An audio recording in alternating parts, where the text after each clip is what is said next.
some ASMR Witch Queen Collector's Edition unboxing.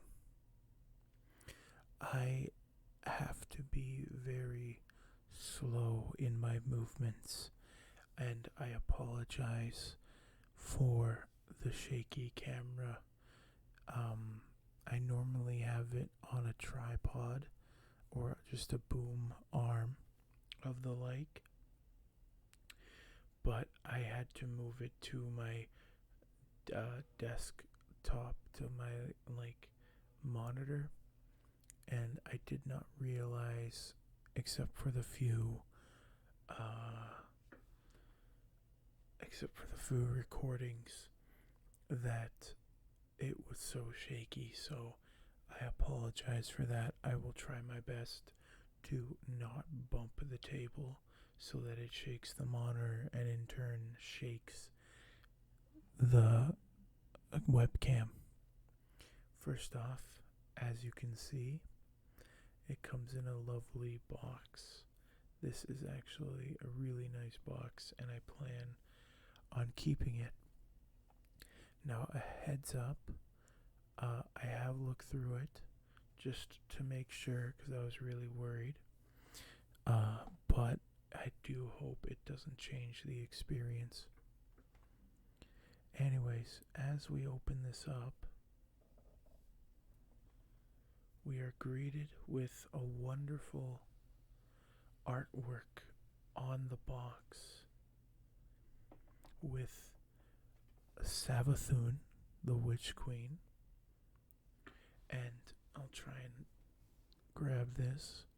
We have a hunter, we have a warlock, we have a titan. I have actually already recorded a witch queen, but in my opinion it wasn't ASMR-ish. I started rambling, I started talking louder and faster, and I don't feel like you can really talk fast in an ASMR, but that is just my choice. As you can see, it's the Witch Queen symbol and some lovely symbols over here.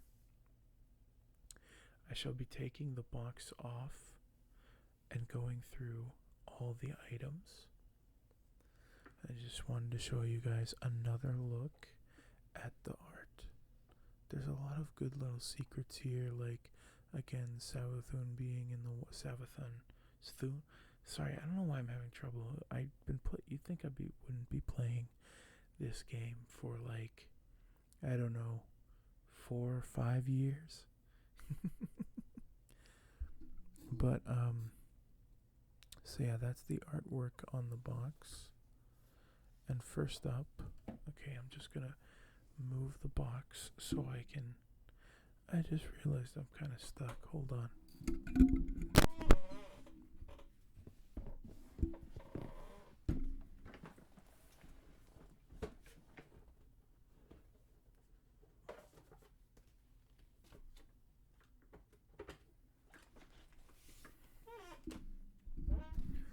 Alright, sorry, I was trying to, I don't know why this doesn't look.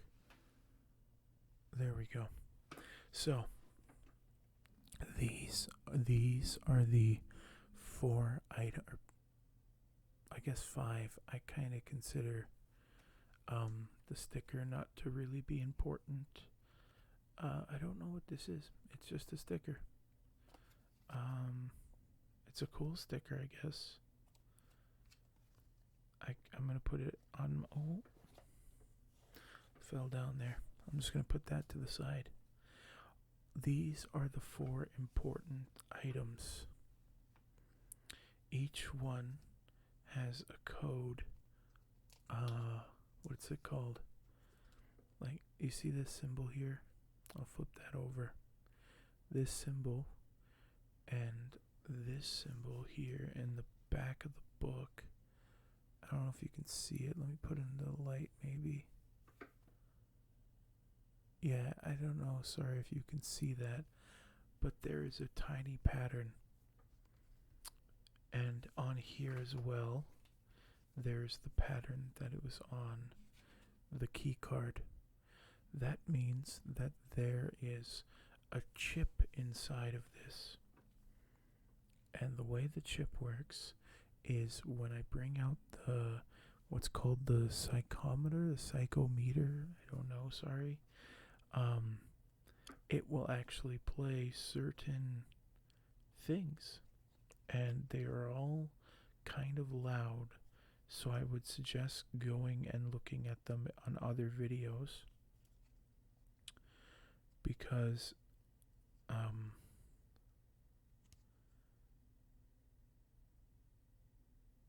sorry, I'm just looking at this because again, they're very not good quality sound. They are in person, but they aren't really like for YouTube ASMR videos.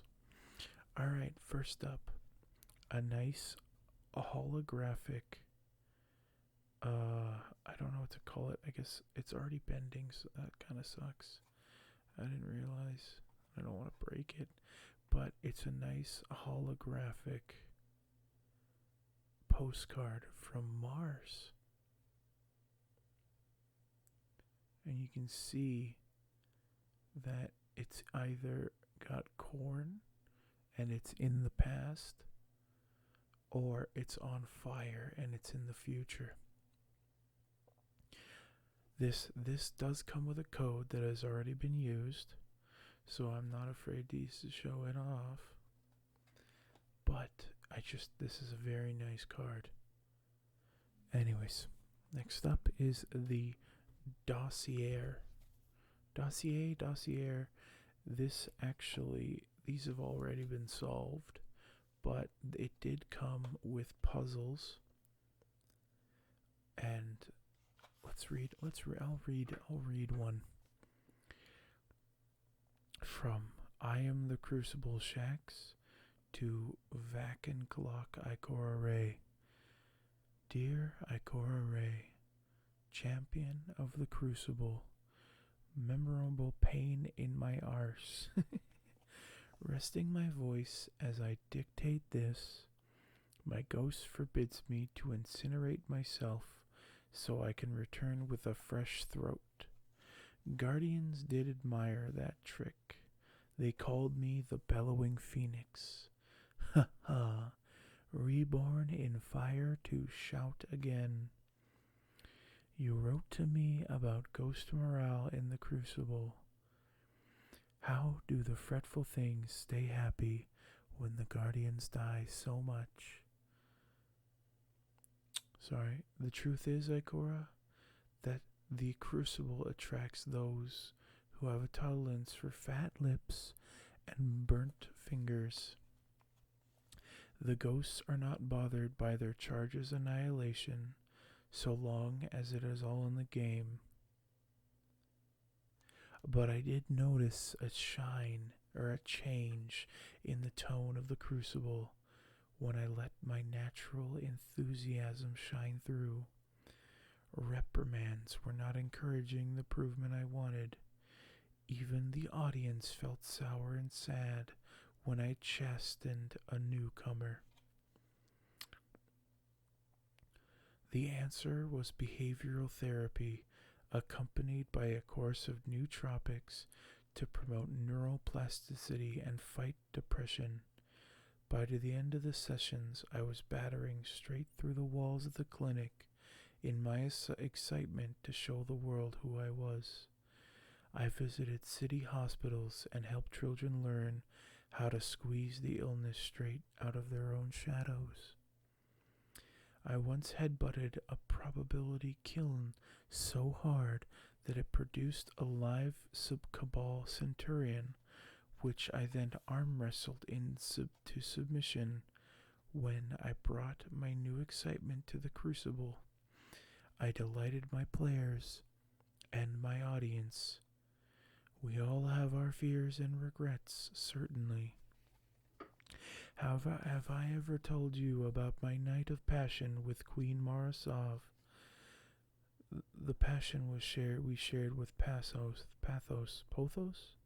the longing for freedom. This was before Oryx and before my own renewal. I longed for freedom from my duties. She longed for freedom from her doom.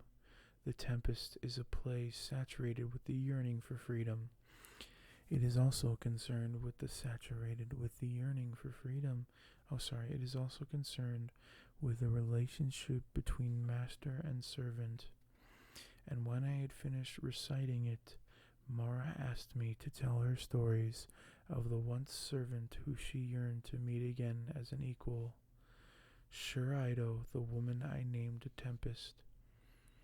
I told her stories of my friendship with Shurido and her great bow. Mara told me of the lost distributary and of Shurido's quest to assassinate her in revenge for the diasurm. I challenged the obvious lies in this story.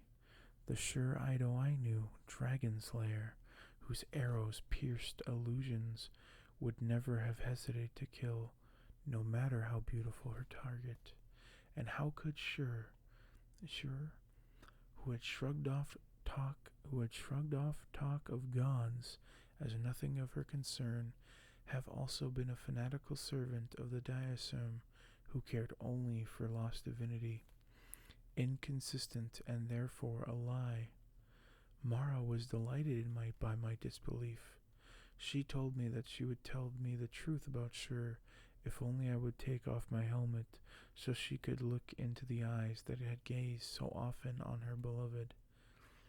Did you know that Pothos is another name for asphodelia, the white flower of the awoken? White flower for longing. Ikora, here is the question I long to have answered. Why did you leave the crucible shacks? Vacan clock Ikora Ray, to I am the crucible shacks. Dear Shacks, Lord of the Crucible, you and I both know that the crucible I fought in was darker and more dangerous than the games you run today. Remember Thalor? The truth is, I could not afford to be both a Warlock Vanguard and a Crucible champion. To fight in the Crucible is to show the whole world the limits of your power. I could not afford to lose and be revealed as limited, but more importantly, I could not afford to win. What would they say if they knew what I could really do, the danger I could be? Properly yours, Ikora Ray. And then, so I actually did not plan for that. That was a really good one to land on. There's a bunch of others about the glycone, how it's gone, the book, a follow-up of the Affidad for incidents for Fenchurch, a personal reply, interesting, and then like I said, there's puzzles, and these are like, you can translate them, but I do not know how. Next up is the blueprint, I believe it is. Sorry, 1 second. It is the blueprint for the glaive.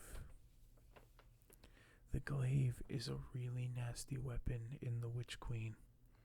I am personally a fan of it, the glaive. It is a special weapon. There's so far only one glaive right now, but there are 3 exotic glaives that are coming most likely after the raid, the day 1 raid.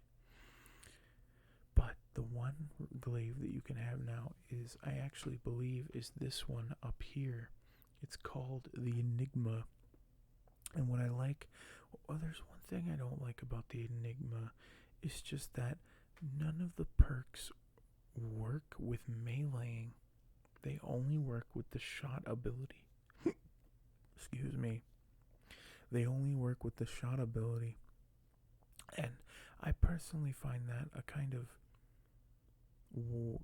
waste, I guess. Like, there are some good builds that you can do with the melee, just meleeing. Right now there's a bug with hunters, but it's really fun. But again, I really hope that that the glaive will be brought up so that I can use melee and rampage, because you are attacking with the blade. You are still using the weapon. So that would be cool. And I feel like they're trying to make it so that you get closer up and higher in content. So by letting us use Unrelenting or Rampage with the melee, I feel like that would make it better. Alright, next up is the psychometer itself. There's not, I'm just going to place that, I'm just going to do this, sorry. There's not much to say about the psychometer. There are 4 dials. One is power. This is just for the volume. You can turn it on. Doesn't really do much. But if I were to say turn it on and place the card down. Oh, sorry, 1 second. This is how you turn it on. It's a prong. I was kind of hoping that this would be metal, but it is a very flimsy plastic, as you can see. I feel like this could be easily broken. But anyways, I'm gonna turn that off. So you stick the tuning fork, I guess, I don't know what it's called, in there, and that actually turns it on. So as you can see, it's turning on now. So what you do is you say you take one of these.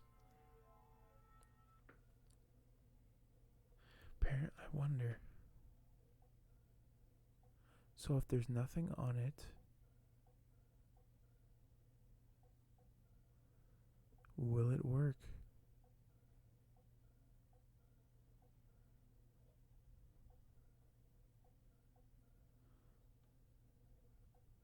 No, okay, it looks like you do have to put, so let's put the card on.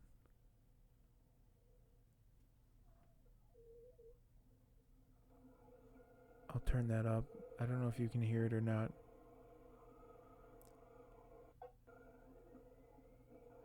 And then what you do, see?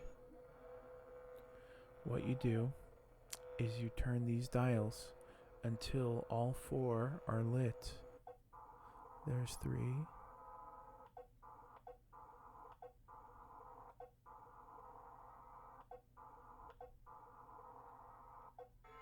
There we go. That lights them all up. It activates. It does take a few though.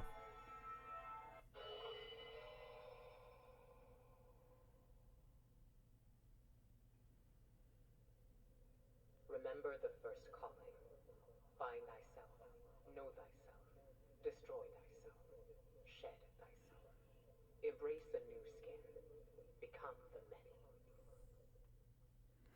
So I don't know if you heard that, but that was Ikora Ray.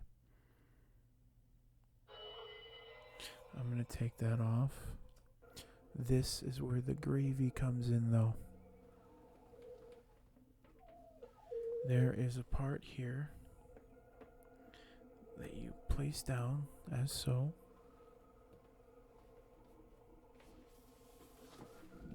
Sorry if I'm bumping, but this is the gravy of the set. I'm sorry, you can't really see that. Let me just take it out of the box.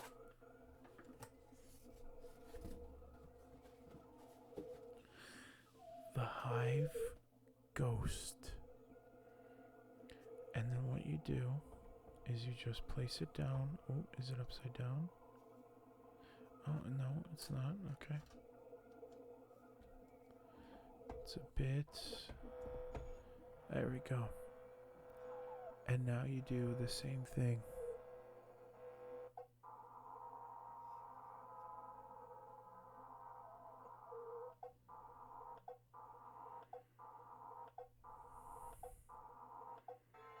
There we go. And it actually glows, which is really cool. And it will make a nice sound.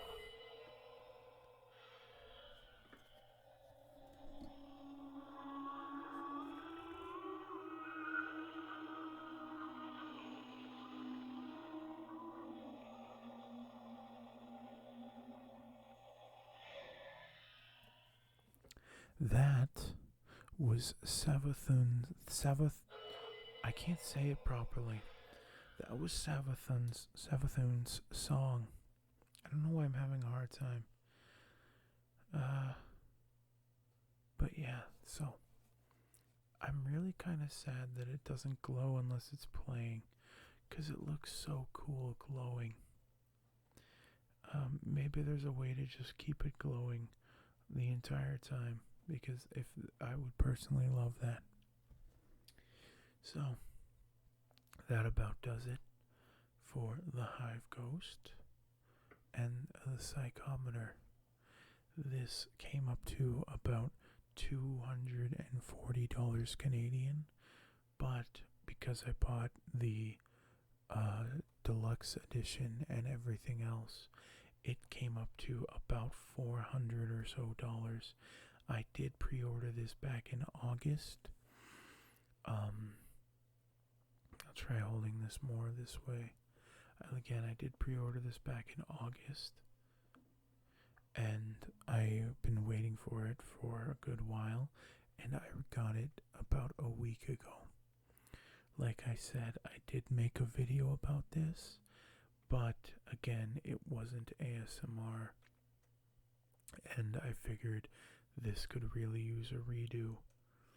But guys, I hope you enjoyed the lovely unpackaging and the story.